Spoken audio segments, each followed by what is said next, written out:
even though they know I got a bullet in my skull, but they weren't able to remove it because it would have another inch, I would have been dead or vegetable. So at the same time, I still feel the same way. I think that Puffy should get an opportunity to prove his innocence because that's the law. It shouldn't be one-sided. It should be fair across the board for everyone. I don't play by the bullshit rules.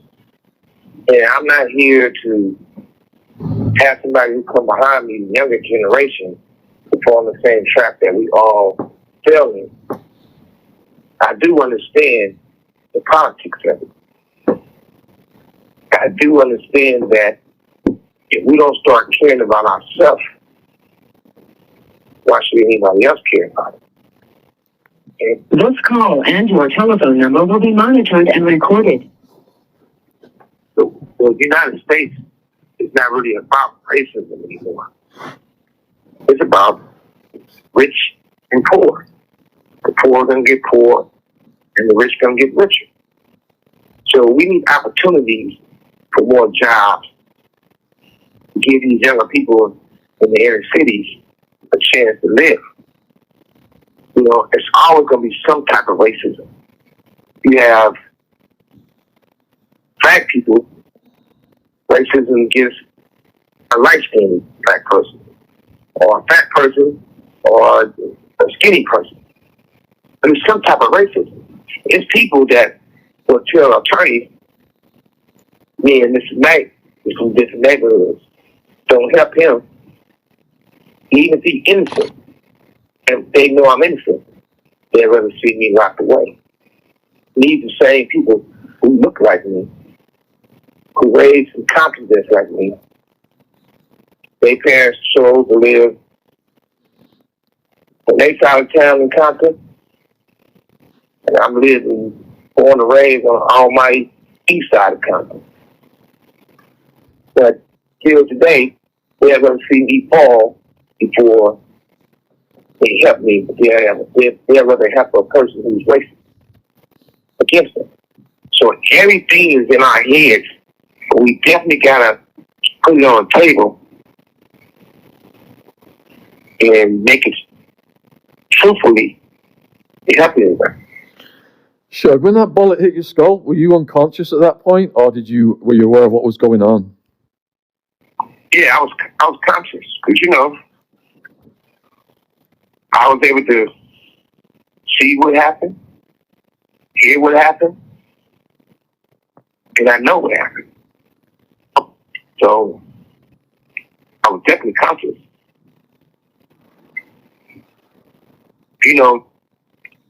That night, you get all these people telling different stories. You get all these culture vultures. You get the people who wasn't there. You get the people that, if they was there, it was part of the assassination. But everybody have a story to make they accept somebody. I never seen a person want to be somebody by living the next person's life. And a lot of times, people want to push death row, people want to talk about Tupac, people want to talk about all these great things on all the sides. Because you got to realize one thing. Ruthless, Death Row, Murray Inc., I can go on the list, right? G Unit, all these strong black companies, Rockefeller, Bad Boy. Why is it we can't say Jeff Jam was black? Because when Russell started, we all know that Rick Rubin was this shit. It was New York coin. And Russell always having a conversation with him being on his stomach. But we would have really grown as a community as real people in society, they have so many others. But instead, it was infiltrated. Everybody was turned against each other. Even Cash Money. You take Cash Money, I don't know who in the hell giving Stella advice. Stella should have been able to sell that company for $1.5 billion. You got Juvenile, Lil Wayne, Drake, Nicki Minaj. I mean, the list goes on and on and on. He could have sold that company, cashed in for $1.5 billion. But if you listen to everybody, it's clues even in their music. Rick Ross, this dude do a song because he hang with Puffy. All right, somebody hanging in each other. He says that you said all eyes on me, now it's all eyes in the coffin. Now, that dude ain't never met Tupac in his life. But since your relationship with Puffy, you throw a jab at Pac. And you know, I'm definitely into trying to improve myself and have an understanding that we can all live in peace. I'm definitely not going to be a man that I'm not going to argue with no 20-year-old, no 30-year-old, and those young dudes. But an old, wannabe man like that dude, or any man that's 50 years old or older, I would drag their ass. And he constantly throwing these shots. But at the same time, anybody want to talk about Pac because you got a relationship with Puffy. It ain't my business who's on the bottom, who's on the top. But with all the allegations and the writing on the wall, something sexual going on. And when you really look at it, I never, and still today, don't have a problem with Usher. New York City. And I lived with Sean Puffy Combs for a year. That's the crazy thing. Now, that was L.A. Reid's idea, right? We're sending you New over York to City. something called Puffy Flavor Camp. There you go. To learn Flavor Camp? Yeah, Flavor that's what it was Camp. called. And you're going to go to Puff Daddy's. He's going In the 90s, do you understand what that's like? Puffy's place was like just filled with chicks and orgying like nonstop, right? No, not really. I mean, but hey, it was curious. I got a chance to see some things. Yeah, but you were 13. What were you I seeing? went there to see the lifestyle. Right. And I saw it. And it was but I don't know if I could indulge and understand what I was even looking at. It was pretty wild. So nobody tried to, some woman didn't come along. I didn't say that. Okay. I didn't say that. What I did say is that there were very curious things taking place. Uh-huh. And I didn't necessarily understand it. Uh-huh. Biggie Smalls was there. Biggie Smalls was there. Lil' Kim, Craig Mack. All these people are hanging around. Yeah, man. Faith Evans. And your parents were Mary okay? J. Blige. They didn't know nothing about this shit. Oh. I was having a good time. You know what I mean? Does he have you doing any chores? Are you doing dishes at all? I mean, to keep you humble somewhat? Or are you just like, can you stay up till 4 in the morning with them and party? I mean, I could. I actually stayed up longer than them. And what do you have money? What's going on? I mean, I had like per diem. Yeah, I had like, What like a a living. life. Yeah, it's pretty crazy. 14 years old. You're a dad now. Would you ever send your kid to Puffy Camp? Hell no. See? When they told me to introduce Usher to me, he rolled his eyes. I said, "What's this for?" They said, "Well, even Puffy's lovers." At some point, we all got to be held accountable. But it's not too late to fix it. I admit, I did a whole bunch of aggressive shit. But I had to fight. I didn't know any better. If somebody asks me something and I feel can help the culture of hip-hop, I would say it. When I first started speaking on podcasts and collect calls, it was about the culture. I was willing to talk to anybody. Not for no views, not. This call and your telephone number will be monitored and recorded. People would call the guy I was doing it with, and he would let me hear the horrible things they said about Tupac. I would hear the things about their involvement of Tupac exits from the world. I would hear their voices, the jealousy. That's sad, because Pac kept everyone that he was around. And it's real sad that you get all these different stories. People who never met this man is doing documentaries, books, and live just to get paid. It's only one guy, and I'm not going to say his name because that's for him to say his name. There's one guy who really, really, really got it right. I heard some of the things that he done about the assassination of Tupac. And usually when I hear people doing a story about Tupac, they're off because one, it's not true. Two, they don't like him. Or they didn't know him. But this man and his wife got it so right, it'll make hair stand up on your arms. Either you're gonna be in tears because you feel so bad about what happened to him, or you're gonna be enraged and wanna act up about what happened to him. Like I said, I'm not gonna say the man's name. He's a really great person, and he finally got it right. The people who were involved in that project, I never witnessed something that's wrong, something so passionate. And the truth, I was there. There's only two people can really say what happened in that car. Pac and myself. He's not here.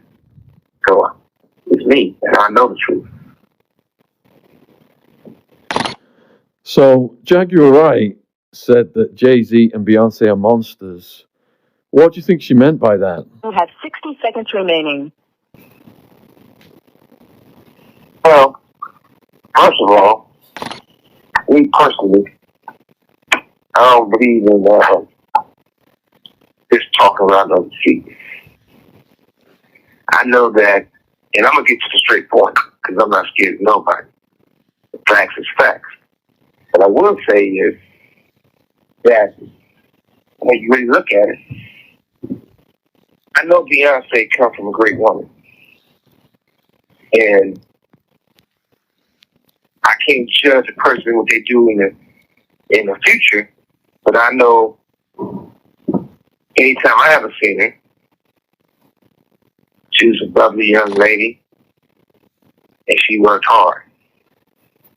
I never had a problem with Jay. Matter of fact, they wanted to do the song "Me and My Girls," which was my song I did on Tupac. And usually I wouldn't allow nobody to do that. I know she was passionate about it. I know he was passionate about it. So the rest is history. They did it. But I do say this. If there's anything, that's why Puffy is so important in hip-hop today more than he ever been. And the reason why I say that, we got to fix this situation. The only way to fix this situation is with the truth. Let that man tell his truth. And can't nobody say that. Only reason why you can talk bad about a person who's telling, a person who's being a snitch, is a person who's playing by the rules. If you're going out there and you beat motherfuckers up, you can't tell on nobody when you get beat up, because that's fair. But if Bumping is doing the right handkerchief, I think he should put the culture of hip hop above himself. I think he should put the culture of our people above himself.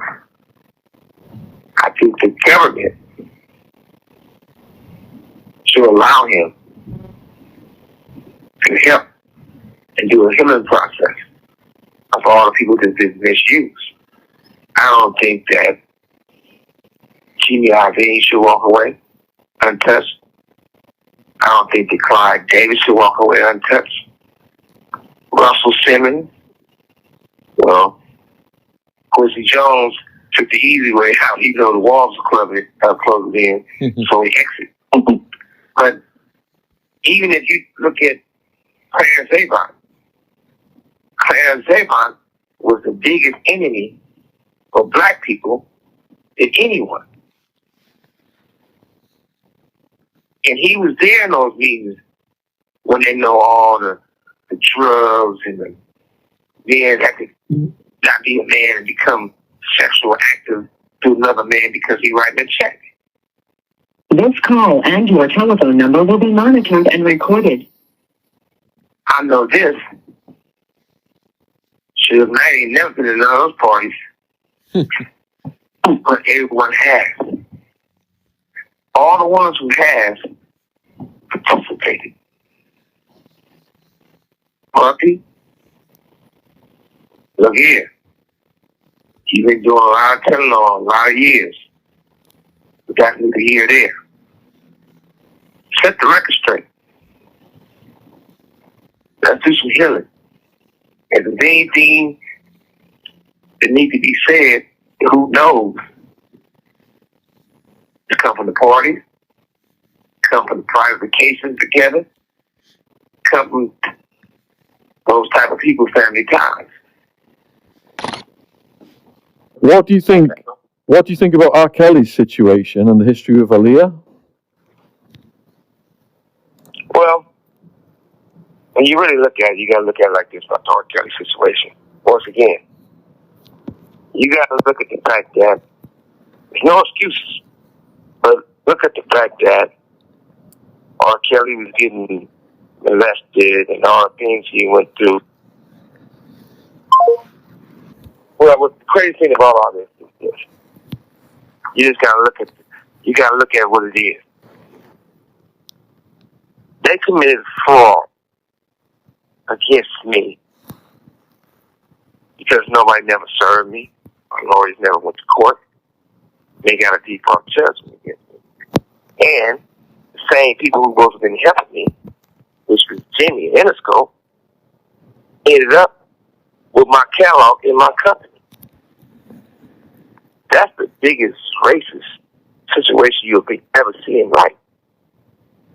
To the fact that I kept it solid and allowed the man to get out of prison instead of keep him in prison. But for Jimmy, Harris's, Legals, they knew what they used to squash my settlement. They used the body of a kid, a Jewish kid. It's not like I'm saying that they didn't know already. They already knew. They talked about it. It's right there. Even in their interview.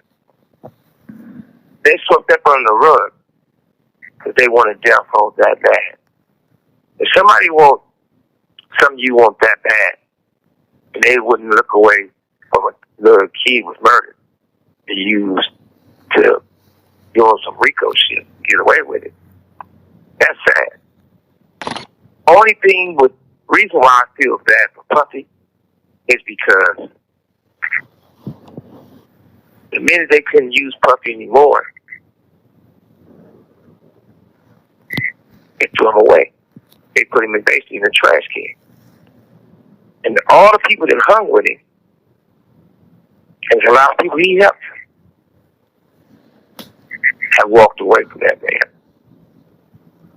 And that's not right. You know, they didn't do it for my family. You know, I got some of the greatest kids in the world. I love them. You know, there's from my oldest, Taj, who gave me a granddaughter and a grandson, to my oldest daughter, Arian, and my son, you know, even like Jacob and little shit, but Jacob, to Sosa, to Bailey. Happy birthday, Bailey. Happy B-Day. Taz, and, you know, my youngest, man, that's my twin, legend. Sosa's a comedian. You know, he's on tour. All my kids are doing something that I'm proud of. But at the same time, if I would have did something wrong where he could have took something from me, I deserve to lose something, that would have been all right with me. When you go and beat me off my stuff, off my money, to affect my kids, I'm coming.